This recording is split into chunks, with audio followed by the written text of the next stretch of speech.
warned of booby traps, pirates, and mountains where none dare to go. If you hear this, don't give up. No matter what. Et salut à tous, alors on se retrouve dans cette nouvelle vidéo afin de parler de l'épisode 4 de Star Wars Skeleton Crew, qui est peut-être juste en dessous de l'épisode précédent et qui m'a fait personnellement énormément penser à Doctor Who, la nouvelle série, enfin la nouvelle saison plutôt, le reboot, comme vous voulez, par sa mise en œuvre. Donc, alors, pour commencer, faut savoir que si vous avez vu ma vidéo précédente sur l'épisode 3, j'ai beaucoup apprécié et j'aime toujours beaucoup, mais je trouvais que cet épisode il était peut-être un petit peu en dessous, et ça encore une fois, c'est la même critique que j'ai à chaque fois, trop court. Il aurait manqué 15 minutes où tu travailles un peu plus les relations de personnages, ou 15 minutes où tu travailles un peu ce qui se passe sur At-Atin, tandis que les enfants ils font leurs aventures sur At-Akran. Et je trouve que vraiment c'est trop court pour ce que ça veut développer. Ça, c'est vraiment la critique principale que je dois faire pour cet épisode.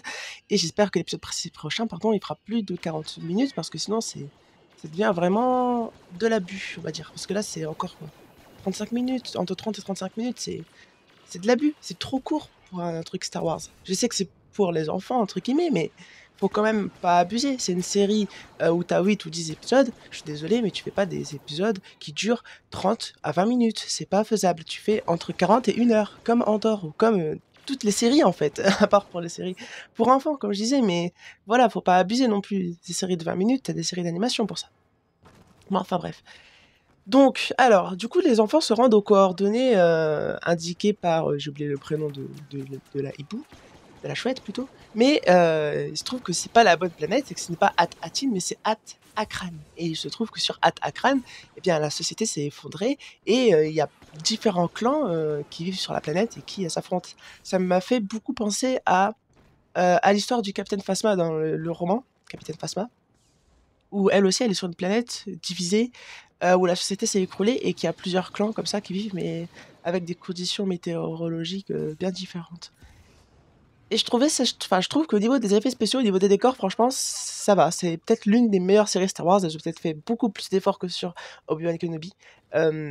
C'est vraiment au même niveau que c'est un bon standard d'effets spéciaux et de décors, pour le coup. Donc j'aime beaucoup les efforts qui sont mis dedans. Mais j'avoue que ça manque peut-être, on va dire, de plans cinématographiques, on va dire ça comme ça. Après, je sais que c'est une série, donc c'est normal, mais ça manque quand même de plans d'envergure, de plans iconiques, de décors et de ce genre de choses. Mais bon, ça c'est accessoire, c'est pas forcément obligatoire, on va dire, en soi. Et pourquoi je disais que ça ressemblait beaucoup à Doctor Who, c'est parce qu'en fait, ça m'a fait surtout penser à l'épisode de la mine dans la série Doctor Who, où il se retrouve sur une planète où il y a une mine, et le docteur, il marche sur une mine, et tout le truc de l'épisode, c'est de voir pourquoi est-ce qu'ils se font la guerre sur cette planète, et qu'est-ce qui se passe sur la mine, et enfin, comment sortir de la mine, etc. Ça m'a beaucoup fait penser à cet épisode-là, où justement, on est bloqué sur une planète où c'est la guerre, et on se demande comment est-ce qu'on va sortir de cette guerre, quoi. Mais bon, au final, ça s'est plutôt bien passé. J'ai beaucoup aimé aussi, parce qu'il y a quand même un développement de personnage où Fern, elle se rend compte qu'en fait c'est pas qu'un jeu, et globalement ils se rendent tous compte en fait que c'est pas qu'un jeu tout ce qui se passe, même si ça reste des enfants et ils continuent quand même de jouer un peu beaucoup. Et j'aime aussi beaucoup le